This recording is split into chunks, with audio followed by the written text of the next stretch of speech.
Hello and welcome back to the Sunny Side, a place to discuss film, television, games, all things storytelling, while being sincere, thought-provoking, and always staying on the sunny side.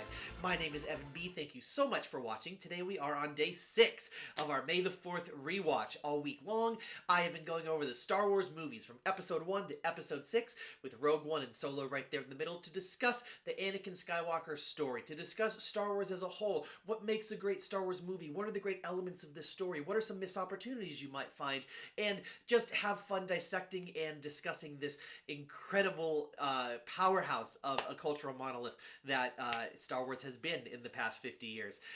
Well, let's just dive right into it, because today we are in Episode 4, A New Hope, the very first Star Wars movie that was ever made on this earth, and the place where it all started. So, why does this movie work so well?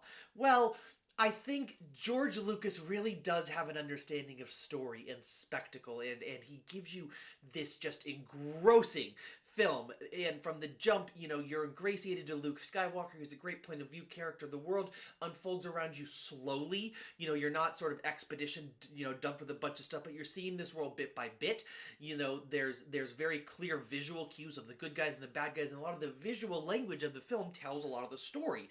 You know, Tatooine and the sand planet, all of that, you know, gives, you know, this very weathered idea and this, you know, long, you know, it did history, this rusty sort of ancient look, and then of course you have the Empire with these sleek, you know, lines and you know, the stark whites and blacks and all of this really does a lot to really enhance it. And you know, while later movies may have more, you know, fantastical moments, or maybe, you know, like I say, Rogue One is really interesting and does a lot of things really well. Rogue One is doing a lot more than this movie is. This is a small movie, you know, about our trio, and you really feel it in the second half of the film when they're on the Death Star, and it's just sort of the crew, you know, our trio, the heroic trio, trying to get in and out of the whole place, you know, from the trash compactor scene to the, you know, pretending to be the guards, to obviously the Obi-Wan and Darth Vader stuff at the end, and there's a lot of little fun moments in there, but that's the majority of the film. You know, it's a very intimate experience. It is these three characters traveling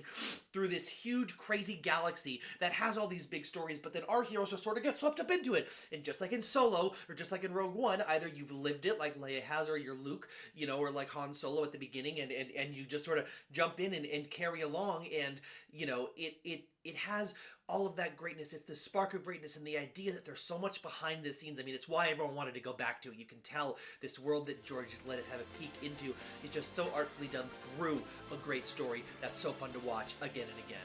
Well, thanks so much. Let me know what you think down below, and as always, stay on the sunny side.